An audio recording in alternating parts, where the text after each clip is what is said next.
Mohammedan educational conference के platform से all India Muslim league ने जन्म लिया और 1907 में काम करना शुरू किया।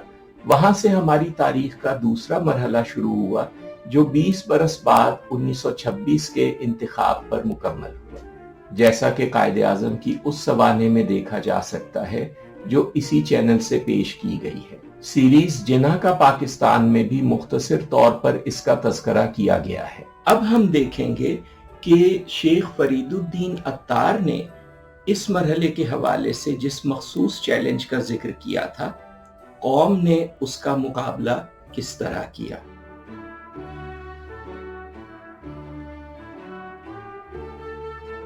लेकिन आगे बढ़ने से पहले मशवरा है कि अगर आपने अभी तक इस चैनल को सब्सक्राइब नहीं किया है तो सब्सक्राइब करके नोटिफिकेशन का बटन भी दबाइए ताकि आइंदा आने वाली वीडियोस की इत्तला आप तक पहुंचती रहे। इस वीडियो की डिस्क्रिप्शन भी जरूर देखिए। शेख फरीदुद्दीन अत्तार ने दूसरी वादी को वादी इश्क का नाम दिया है। उनके मुताबिक इस मरहले में सबसे बड़ा चैलेंज ये होता है कि यहाँ अपने मकसद के हुसूल के लिए बाज ऐसे अनासिर से समझौता करने की जरूरत पेश आती है जो किसी लिहाज से भी आपके लिए काबिल कबूल नहीं हो सकते।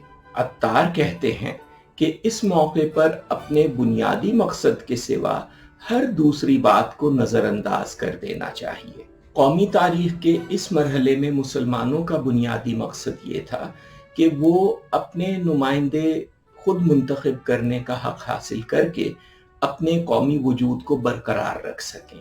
इस मकसद के लिए वाकई उन्होंने सब कुछ हाथ से जाने दिया। मीसाक़े लखनऊ में हिंदुओं से जुदागाना इंतखाब का उसूल तस्लीम करवाने के लिए उन इलाकों में भी हुकूमत से दस्तबरदार हो गए जहां मुसलमानों की अक्सरियत थी। तहरीक खिलाफत में अपने मिली वजूद को सलामत रखने के लिए गांधी की क़यादत तस्लीम करके मुस्लिम लीग को भी कांग्रेस के मातहत करने पर तैयार हो गए। जैसा कि अत्तार ने कहा था, जिसकी मोहब्बत पाक हो वो जरूर सब कुछ हाथ से जाने देता है ताकि महबूब का साथ उसे मिल जाए।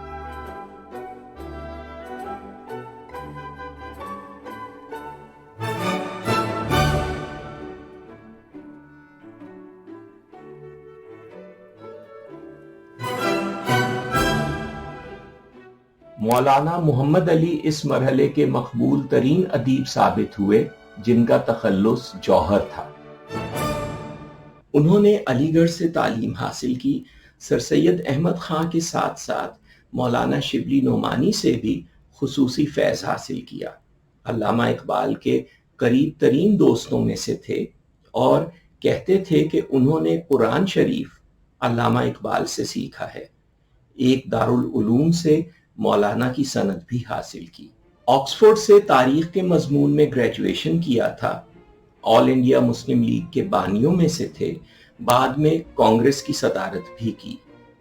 अंग्रेजी में अखबार कॉमरेड और उर्दू में हमदर्द जारी किया। पहली जंग अजीम के दौरान नजरबंद हुए। रिहाई के बाद तहरीक खिलाफत की क़यादत की और ताज बरतानिया के खिलाफ बगावत के जुर्म में जेल भेजे गए।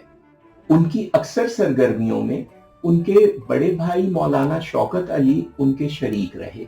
दोनों भाई अली ब्रादरान के मजमूई लक़ब से मशहूर थे और ये नगमा उन दिनों बच्चे बच्चे की जबान पर था।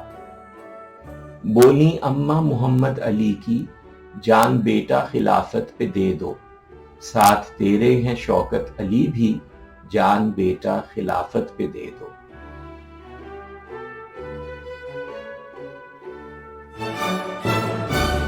मोहम्मद अली जौहर ने अपनी शायरी, अपने मज़ामीन और अपनी तकारीर की सूरत में जो सरमाया छोड़ा है उसकी एक अहमियत ये है कि सर सैयद अहमद खां पर लगाए जाने वाले इल्ज़ामात के सबसे ज़्यादा मुदल्लिल और ठोस जवाबात हमें यहाँ मिलते हैं। ये बात इसलिए अहम है कि सर सैयद से हमारी कौम के मौजूदा इर्तिका का आगाज होता है। इसलिए अगर हमें आगे बढ़ना है तो हमें अपने नुक्ता आगाज के बारे में शुकूक व शुबहात से आज़ाद होना पड़ेगा और हमारी ये ज़रूरत जौहर से बेहतर तौर पर कोई और पूरी नहीं करता। जौहर के अदबी सरमाए की दूसरी अहमियत ये है कि वहाँ उस जमाने के हालात पर तबसरा करने के लिए कुरान शरीफ की आयत का इस्तेमाल इस तरह हुआ है कि दुनिया के हालात में कुदरत की कारफरमाई देखने का ज़ौक़ पैदा हो जाता है। जौहर की तीसरी अदबी और फिक्री खिदमत ये है कि उन्होंने बर्रे सगीर के मुसलमानों के लिए भी और पूरी दुनियाए इस्लाम के लिए भी हिकमत अमली के जो बुनियादी उसूल तय किए, उन्हें आज भी नज़रअंदाज नहीं किया जा सकता। इसकी एक मिसाल मशरिक़ वुस्ता के बारे में उनका मौक़िफ़ है। तहरीक खिलाफत के दौरान हर मौके पर उन्होंने ये बात दोहराई कि हुज़ूर सल्लल्लाहु अलैहि वसल्लम के हुक्म के मुताबिक जज़ीरतुल अरब के इलाके पर हमेशा मुसलमानों की हुकूमत कायम रहनी चाहिए और उन्हें गैर मुस्लिमों के इक़्तिदार में नहीं दिया जा सकता। जौहर ने वाज़ेह किया कि जज़ीरतुल अरब के इस इलाके में अरब के अलावा शाम, इराक और फ़लस्तीन का रकबा भी शामिल है। ये इस्लाम का मरकज़े महसूस यानी लोकल सेंटर है। मजमूई तौर पर जौहर ने कौम को फौरी और वक्ती ज़रूरतों की बजाय मुस्तक़बिल के दूररस नताइज पर नज़र रखना सिखाया। उनके अपने अल्फाज में, दौरे हयात आएगा कातिल क़ज़ा के बाद, है इब्तिदा हमारी तेरी इंतहा के बाद। कत्ले हुसैन असल में मर्गे यजीद है, इस्लाम जिंदा होता है हर करबला के बाद।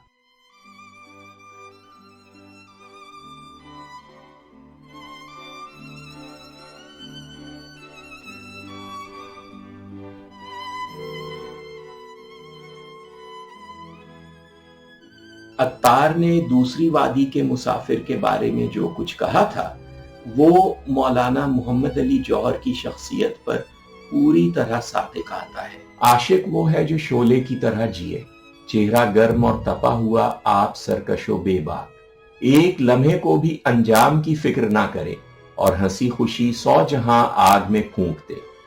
उसकी राह में अच्छे बुरे एक जैसे हों कि जब वो खुद इश्क बन गया तो फिर कुछ और ना रहा।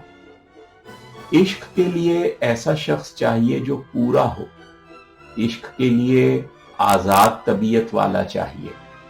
इस राह में जिंदा दिल की जरूरत है जो हर सांस में 100 जाने निसार कर सके।